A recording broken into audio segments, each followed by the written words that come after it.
መስቀሉ ጌታን የተሸከመው ለ3 ሰዓት ነው። 9 ወር በ5 ቀን ከማህፀኗ የተሸከመችው እናቱ ተአምር አደረገች ቢባል ይደንቃችኋል?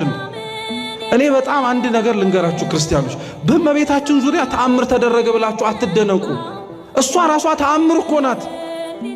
እሷ ራሷ ብቻዋን የምታረገው ነገር አይደለም። እሷ ተአምር ናት እኮ።